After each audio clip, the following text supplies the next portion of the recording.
evening viewers and welcome to the Art with World. I am your host WAHEED. Today we are having a very important conversation, and that is about literature, its relationship with contemporary socio-political environment and cultural power relations. And for this important discussion we are having our guest today, Dr. Farrukh Nadeem. He is a short story writer and he has also authored a very important book on literary criticism with the title of Fiction, Discourse and Culture Spatiality. Thank you very much, Dr. Farrukh, to joining our show. Thank you. How are Thank you? I'm fine. Good. Okay. To set the context of our discussion, I would like you to define key aspects of your book mainly, like literature. What do you understand by literature? What's culture spatiality? And what's discourse you are referring to? Thank you very much. First of all, I would like to define literature. There are two types of definitions that determine the status of literature. The first one is classical attitude or approach towards literature that says, according to this approach, literature is a reflection of life, literature is a reflection of human emotions, literature is all about our human fantasies and imagination.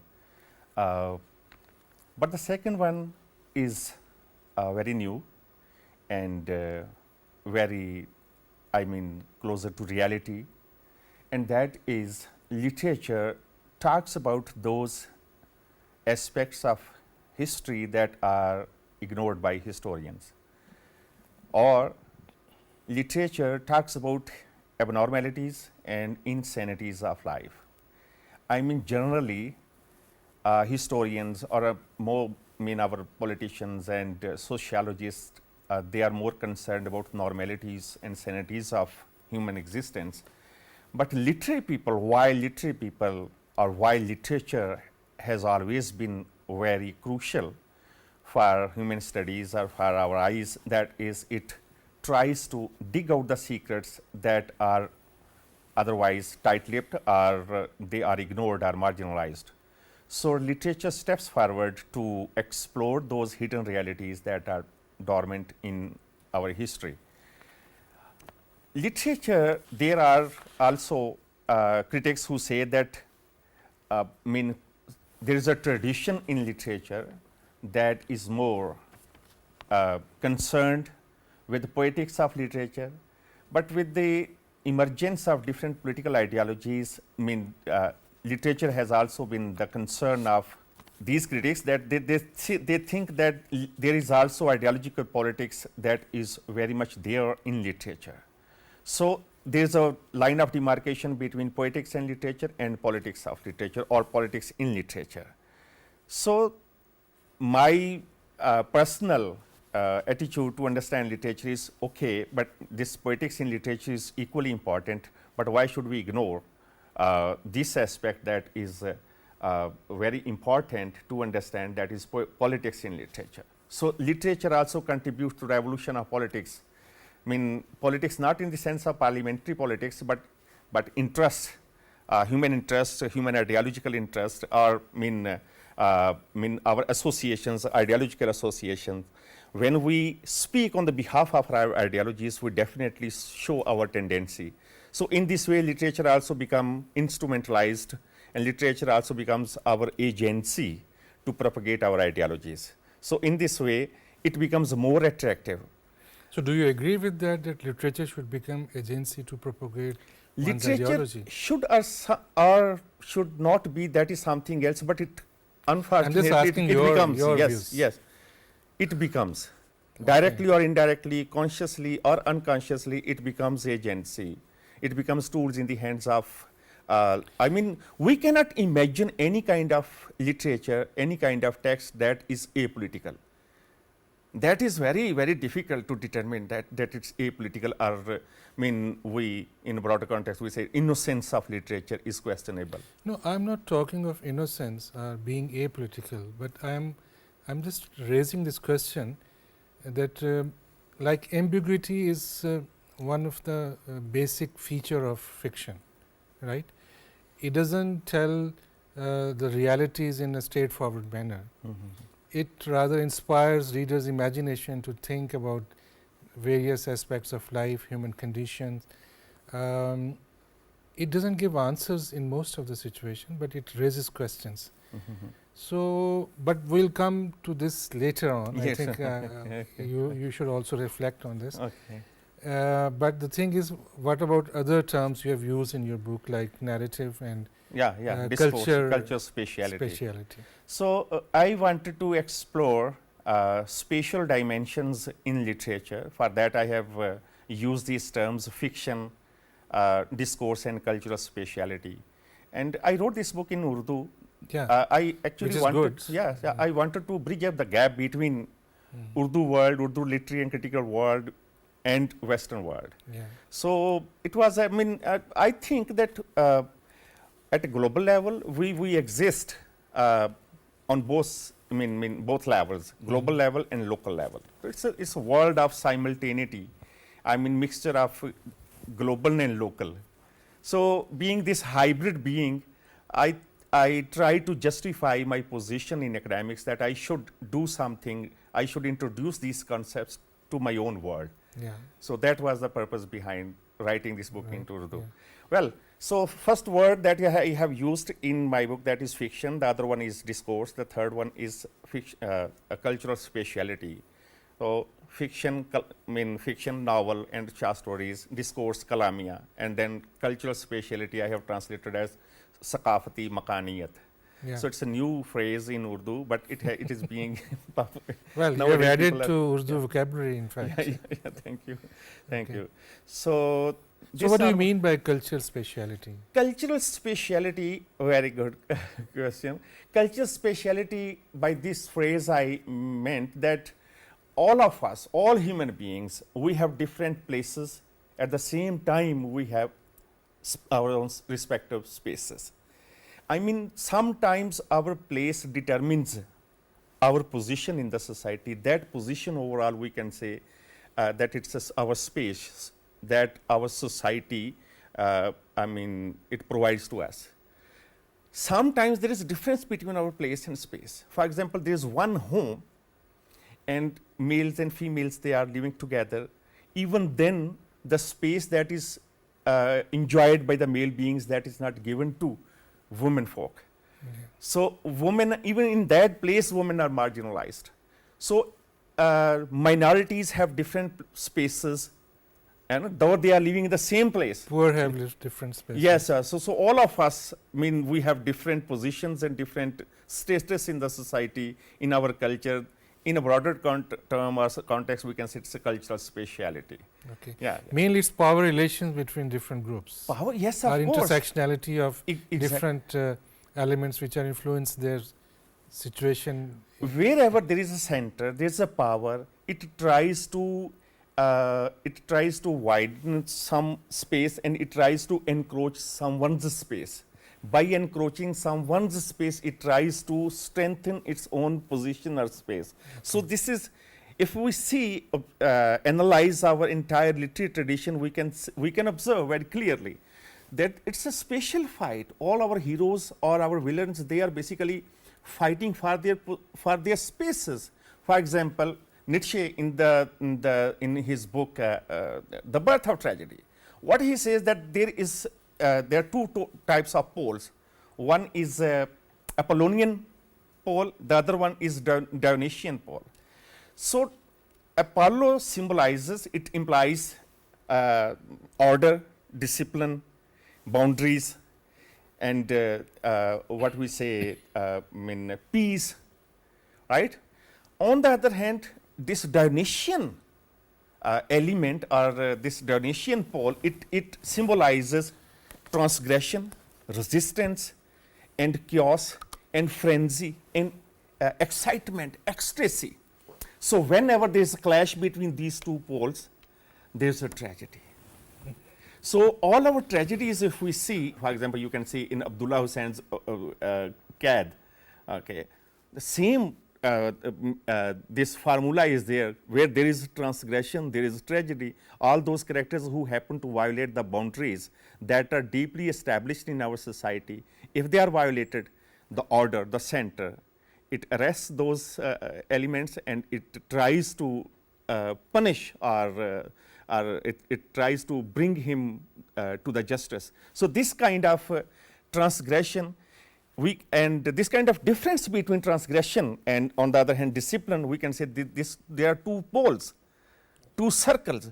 So, this mapping is very important, and all the basically these writers, they try to understand the difference between these two maps, and sometimes they are also part of some map. Okay. Yeah, yeah. They are on one side and then negating the other. For example, hero villain, they are two spaces, spatial conditions, and we try to sketch some hero according to our preconceived notions. Heroism is very political phenomena in our movies, in our popular culture, in our art. Who is hero and who is villain? Actually, hero is the person who is very closer to my ideology. In this way, we can say that all tears and smiles and all what we appreciate innocently in literature, that becomes very political.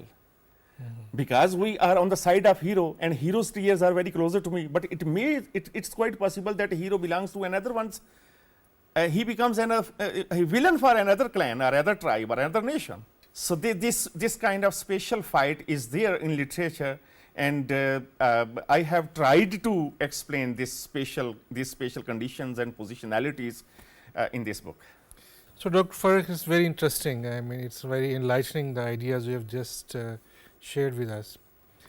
How would you analyze Urdu literature in the light of ideas of your culture, spatiality and discourse?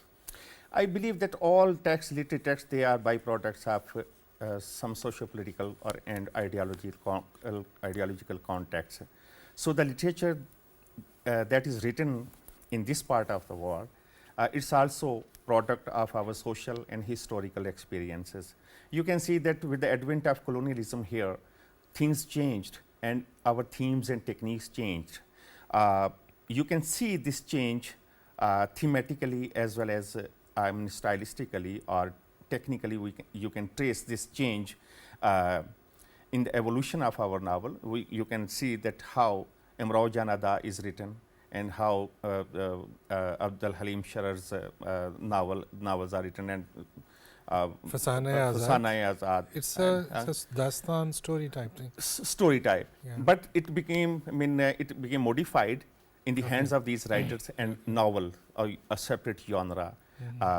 It came into being with the advent of colonizers here. So, these colonizers, they not only shaped the size of the novel, but also change the sensibility of. So, size and sensibility both are important in evolution of Urdu literature.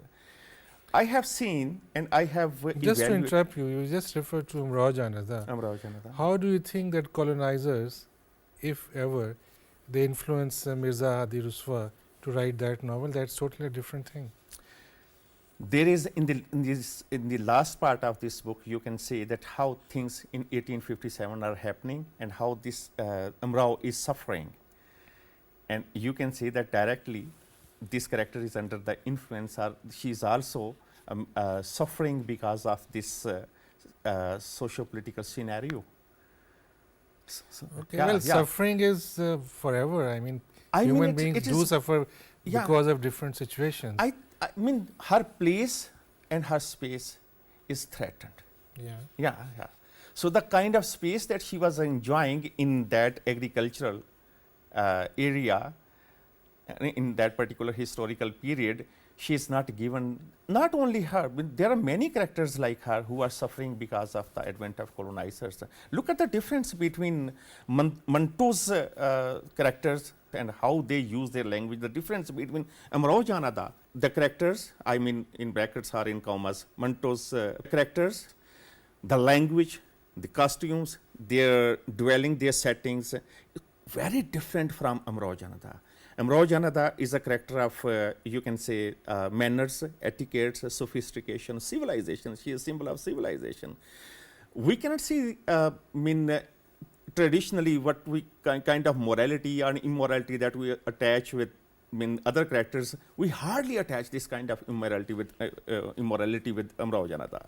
She stays as a symbol of civilization. But that was a symbol of pre-colonial times. Exactly. Yeah. So, what I say that pre-colonial time is a space. Okay. But after colonialism, space of the characters, belonging to all institutions, this space changes. Okay. And with the change of this space, human sensibility also changes. Their priorities change, their speed changes, they become more, they start appropriating themselves according to the norms of the market. Look at those characters who are very important characters in the short stories of Manto, but we say they are vulgar. We say, Manto has been identified with these kind of characters, but there are not many. Manto has written a lot than these characters as well. Yes, but Right. that's and most of his short stories which are popular are, and the great short stories that are in the backdrop of partition of partition. Yes, of yeah. course. Yes, of course. Yes, of okay. course. Yes. But coming back to your you have yes. referred to Adi Ruswa, and there are some other novelists like Deputy Nazir Ahmed. Yes. Like for example, the novel Firdausi-Bari. In Firdausi-Bari, we have a character who is similar to historical character Hassan bin Sabah, and what he is doing, he is mesmerizing the minds and hearts of people through his rhetoric, very captivating rhetoric, and in this way he tries to encroach the spaces of the others. All those others who are opposite to his ideology, he tries to kill them. He tries to instrumentalize the human mind. He creates his disciples, and through his disciples, he is enlarging his space. We need to understand the difference between nature and culture. All things that we observe, all the events that are happening around us, we cannot categorize them as natural events or naturally happening, natural happenings. There are many things that are constructed. There are many things that are, for example, evolution. I agree, totally agree with you. So many spaces are natural, but some of the spaces are natural, but many spaces that we observe that are around us, they are superficially constructed, but they become more forceful and more ideological, and they tend to encroach your existence and your own survival and space. And that is the spatial fight we observe in fiction and in our cultural practices. Okay, you had just said before that all literature is political. There is nothing as apolitical in literature. Yes. Well, I tend to agree with you, but maybe we need to go further deep into this discussion. What do we mean by politics here? Is it politics of power to run the state, to implement your own ideology, to suppress other people which do not subscribe to your ideas, or they do not belong to your clan, or something more than that? Actually, objectivity is a myth. This word itself is a fiction. We cannot find that if some human being, all human beings are human beings, okay? But what is the difference? What is between matriarchy and patriarchy? Most of us are patriarchal. Whenever we are patriarchal, we are not apolitical, we are political or politically motivated human beings. So how can we say that a male being who is producing literature, whether in bulk or a single book he has produced, he is apolitical? He has a class, he has ethnicity, he has a race, his gender. No, but how do writers transcend from their given realities? No, they do not transcend. It's aura, it's something, itself is a fictional statement that they transcend. Okay, let's talk of Tolstoy. Right? Yeah. He was writing Anna Karenina. At that time, he was an extremely moralist person. But it doesn't reflect in his novel. He is talking about Anna, who is not happy with her marital life, and she elopes with her lovers. And in the whole novel, you cannot find any villain or hero. All are human characters looking for their own salvation, looking for their own targets they want to achieve in their lives. It's a beautiful story. I would what I want to emphasize is that by hearing you, I think that literature or fiction is just a pamphlet of some political party. It is not. It is. I'm sorry. Yeah, let me. Whereas I think the great fiction, as we think of, we may be wrong. That is more on raising questions. That is more on exploring human nature deeply, rather than giving glib answers that this is right, this is wrong, this is correct, this is incorrect. It tells about struggle between different sections of society. Maybe it may tell struggle between two genders, between two lovers. I mean, there may be politics in everything, but the way, but the context you are saying politics of literature, it only limits itself to grabbing power at a to run the state level things. That's not the case. I'm sorry. When we say that politics in literature, it doesn't mean that literature based on some agenda. Literature that is instrumentalized deliberately. I mean, this kind of literature that is very vocal in its agency, in its ideology, that is very visible, everybody can see, but sometimes we can say there are implications, there are some implied meanings. I mean, there all the literatures that are kinds of literature, novels, fiction, they are based on binaries, some heroes, some negative characters, some positive characters. No, not some exactly. not exactly. All literature is not on binaries. Means there are a lot of gray areas. Even gray areas, Yeah. but there are some aligned, some associations and disassociations. Yeah, that yeah, is something else, That's but something. that's not a But binary. even then, this cartographic, I mean, this line of demarcation between different poles, it creates this ideal that there is some. We cannot say that literature tries to be part of parliamentary politics or try to empower itself. Some particular writer who has written this. No, I'm not talking about that kind of politics. Here, politics means with interest. So interest is of different kinds. You know, that I understand, Yeah, but that yeah, is not something new you are telling. Yeah.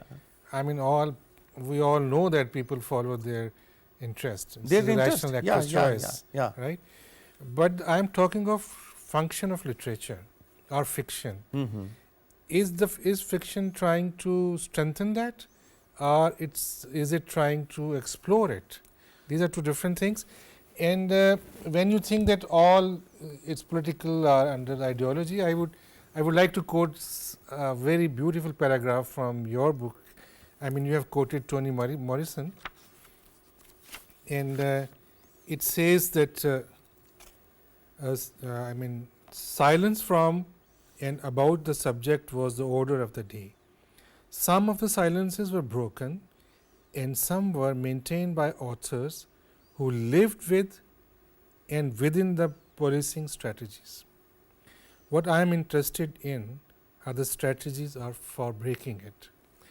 What I understand from it, I mean, you might have understood it differently, that literature also pushes the boundaries. If there is a difference between fiction or literature and art and social sciences or natural sciences, if you may. Social sciences reduce certain reality, that human beings are like this. There is a class struggle or there is not a class struggle, right? There were certain historical factors which influence. Our history moves in circles, or if history moves linear. So, they are reducing the reality. Whereas, in fiction, if you follow any one of these ideologies, your own creativity is compromised, because now you are actually propagating someone else's idea. Your own desire to know human beings, to know human society, your own understanding and your own capability to find new aspects of human life, that is compromised. So, in that case, literature is just a tool in the hands of those who are ideologues. Whereas, in my opinion, literature or artists, they create their own ways, they challenge a lot of boundaries, and anything which may come across and they find some doubt in that, they may raise it. Well, what I believe that all literature, all creative activities, they are, one is said that they are byproducts of some socio-political ideological context. How can we say that literature doesn't speak on the behalf of some context? Context is there. There are conflicts, there are issues in the society. Literature or literary people, authors or these fictional writers, they paint those conflicts. Many times they are part of, they experience those conflicts and they show their associations with either this side or For example? that side. I mean there are many people, for example, the literature that is written on partition. Okay. For example, I say, wonderful example. For example, movies, do you consider it part of literature or not? It depends. Depends, okay. Yeah. But many of the movies that are written on the part of this conflict, most of what we say, what we observe, that heroines, women belongs to the opposite tribe. Well, What is this? What is this? That is in subcontinent. That is in subcontinent. Yes, yes, yes. Yeah. So, those people who are heroes, they are almost, heroism is always compromised. Don't you think that heroism is compromised? I agree with you. Yeah, If you are giving these examples, I agree with you. Yeah, but I am talking of literature and fiction, which I think is a great literature and fiction. That is kind of different. Look, for example, what I say that we need to now we need to understand the difference between popular literature and real literature. Okay. Okay. In what I say that in popular literature, this is what it is happening. But in serious literature, that is, even that literature is not completely apolitical. Some politics and some motive, some drive is there. No. Okay, I think we have talked too much on this. We can take some other topics as well. But okay, for example, Tolstoy. In Tolstoy's novel, don't you find class struggle is there?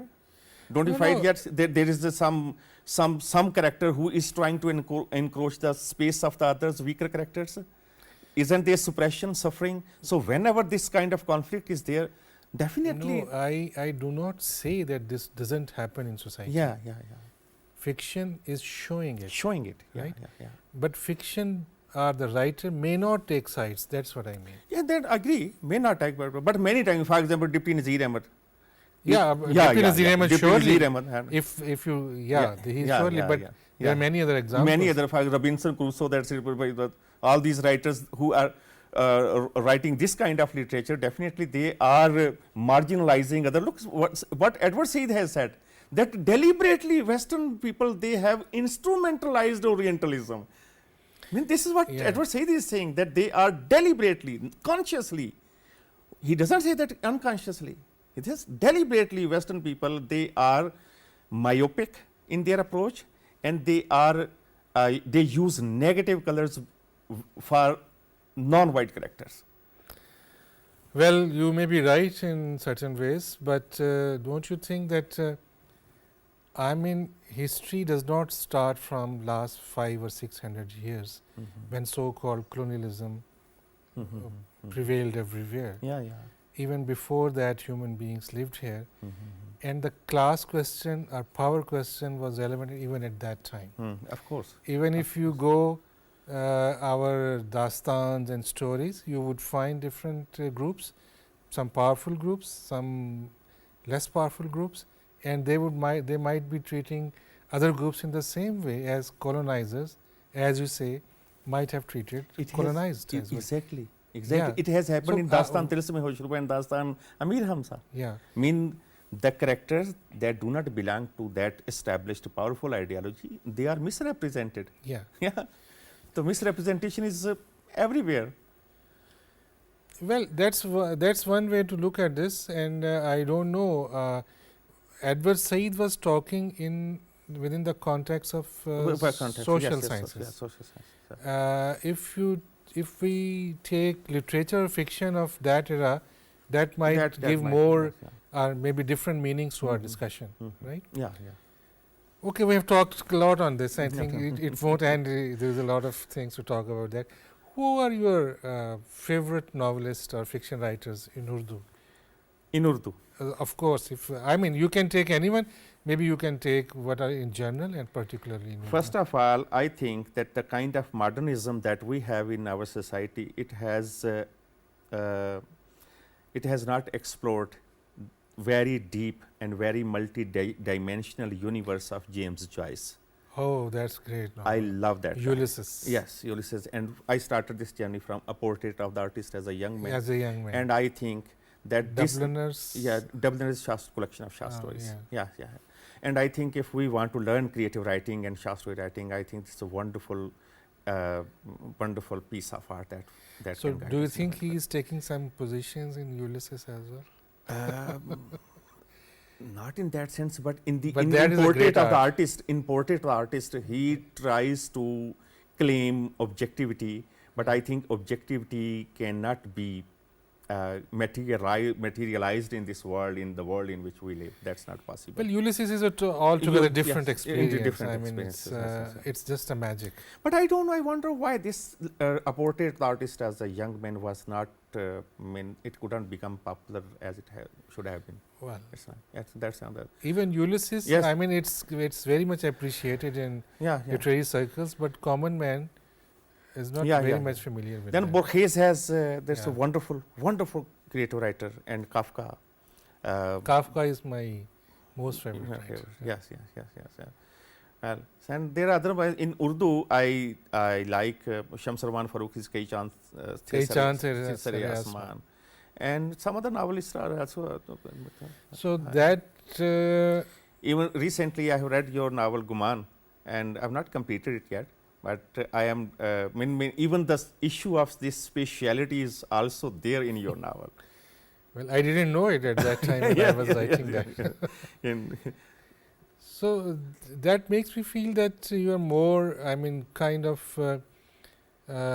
pieces of literature which are, dominated by history. Like Kai Chand Se Asma is very much historical novel, and it's rather a piece of research as well, as he has written it in preface that he did. It's a trend nowadays. People like to write this metafictional fiction or novel. For example, The Name of the Rose, written by Umberto Eco, and French Lieutenant's Woman by John Fowles. People like to write this kind of. John Barth is writing, and Thomas Pynchon is writing autofictional, this metafictional novel. So it's a trend. So Shamsur Farooqi did not do something different, but he is following that tradition. It's very much in postmodern tradition. I think it's very much in social realist tradition, isn't it? Same, yes. So, well, I think you have just used the terms of modernism and postmodernism. So, for viewers, if you could explain them a bit, and then we can take our discussion further. Modernism, you already know, but it's good to explain. Yeah, modernism highly depend. There are two terms that are modernity is a cultural condition, and modernism, you can say it's a philosophy. So modernity we do have in subcontinent, but fortunately or unfortunately, we do not have modernism. There is a book written by Peter Childs. He has written that 5 people are very important to understand modernism: Darwin, Nietzsche, Freud, Marx, and Einstein. But they are very important pillars behind modernism. So we do not have this kind of intellectual revolution in subcontinent. So that kind of revolution, modernism, we do not have in subcontinent. We have a modernity. In a similar way, we don't have postmodern cultural, we don't have postmodern philosophy here. But as a cultural trend, we do have this postmodernity here. As far as philosophy is concerned, philosophically, we are not postmodernist or modernists here. Still, because we are attached with centers, we fail to question some meta narratives. We fail to question the centers of predestination. We fail to question our the structures that we have around us. We appreciate those cultures, and we are associating ourselves with those cultures now. So how is possible? Well, very interesting. You have just talked about colonial influences and post-colonial movements, and of course postmodernism.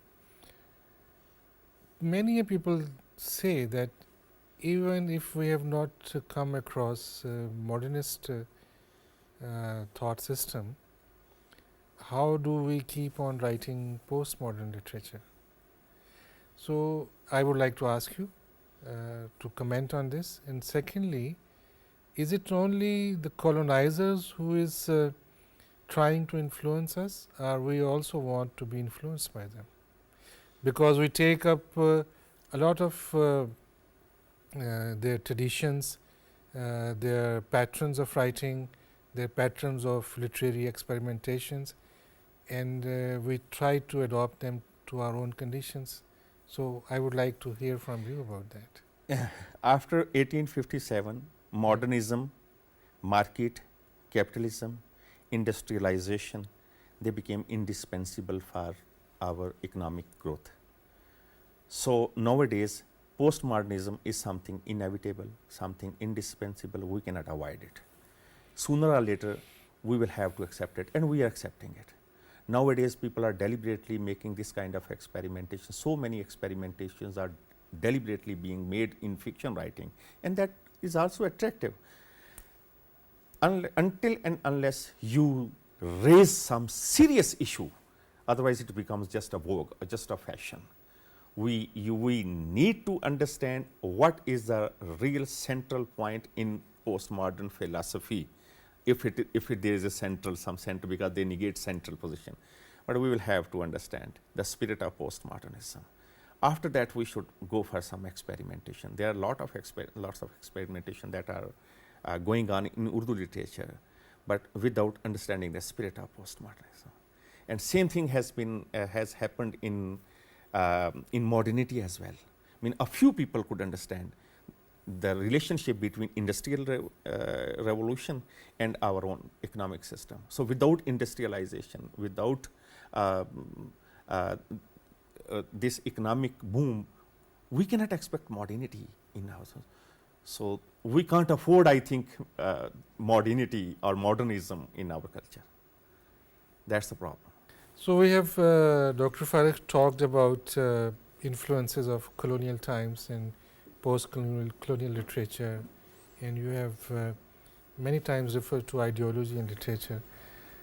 So, let us just discuss how these ideologies and post-colonial influences have made impression on Urdu literature here. Very interesting, very valid question with reference to our literary tradition in Urdu.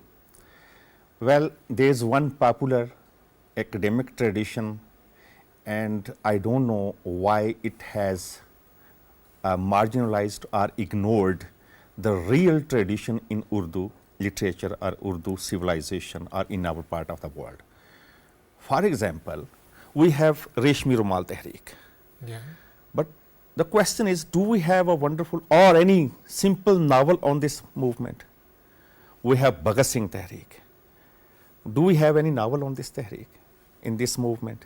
Then we have Charsida Massacre. We have even Churchill's Picket, I think that is in Malakand.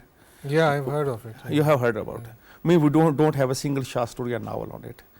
What people are doing, they are keeping in view the trends of market, and that happens that when they start with, with the people who are writing from diasporas.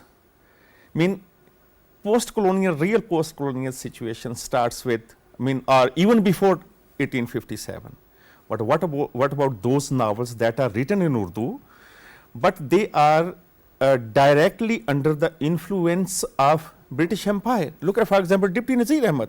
In one of his novels, he says, Allah Allah, I have written that in my book, that when he says that I am greatly indebted to William Maver, who has sponsored me and my novels. He has accepted it. Why don't we trace the elements of post-colonialism or influence of colonialism in the novels that are written in Urdu. We do not incorporate Urdu tradition in our post-colonial study just because of this But issue that novel they are is- written in Urdu. But novel is a gift of Europe. Yes, How can yes, we yes. find Urdu traditions in novel? Well, we are not incorporating in our post-colonial studies that is popular in our academics. This is what I Okay. want to say. Okay. They should have been. We need to start with or before 1857 from Fort William College, even in English academics. Otherwise, we are not doing justice.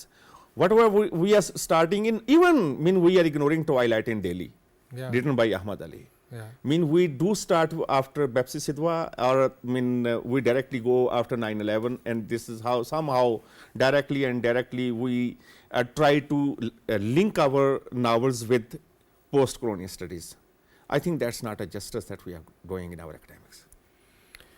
But I think this Twilight in Delhi is not an ignored novel. It's very much.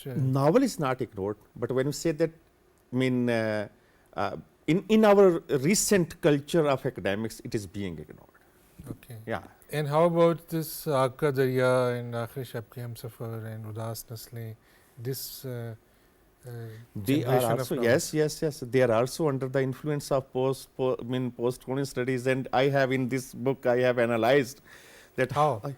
Yes, I have seen this novel that they have different historical layers, historical periods. In the beginning, when this Buddhist civilization, the rhetoric of that. You are talking of Aag Ka Darya, a river of fire. Darya, yes, the river of fire. In that 100 pages almost, they are spared with a wonderful rhetoric and eloquence that is associated with that culture, with that locality, setting, and even characters. It's almost poetry. It's almost mesmerizing, Yeah. in very beautiful poetry. Yeah. But gradually, this poetic elegance, it is eclipsed. But Okay. when it comes to 1947, the characters feeling disintegration, and this integration can be vividly seen in the language that Kuratlan Heather has used. Sentences become short. She might be tired while Not coming tired. to the end of the It story. is kind of It's a huge yes, novel. yes. It's not tired. I don't. Actually, she understood the spirit of linguistic realism. Okay. Through linguistic realism, Mantu was not knowing these theories. But why did he use Upar the Gudgurdi and next the Bedyanadi Mangdi Thali? Toba takes in you. Yes, in Toba takes in. He wanted to accurately project the mind, the disturbed relationship between language and mind of the character. So this disturbed, decomposed relationship has been projected through this. Let's suppose if he was a very composed personality, or if this character, mad character, if he happens to use very composed language, orderly sentences, we would have a different perspective about this character. We could doubt that he's not abnormal, he's normal. But Kuratlan Heather, she uses the sentence or syntax. She creates a syntax according to character and situation. And that's a marvelous experience that she has provided to her novel. That's wonderful. And you think it's also influenced by colonial times? Kuratlan Heather herself, she was what we can say, she used to study T.S. Eliot, James Joyce, Ezra Pound, Virginia Woolf, and she was influenced by these writers. But do you think that these are colonial writers? the I same mean, they time- were at the kind same of ti- at the liberating. They were literary people. They may not be in line with their own political powers. That is another thing. Yeah. We can say this thing about James Joyce, but we cannot certainly say about T.S. Eliot. That is a bit controversial. Okay. Thank you, Dr. Farrukh, for your time, and it was a wonderful discussion. Thank you. And maybe we'll have another session to discuss all these things. Well, viewers, thank you very much for watching us. See you next Sunday, same time.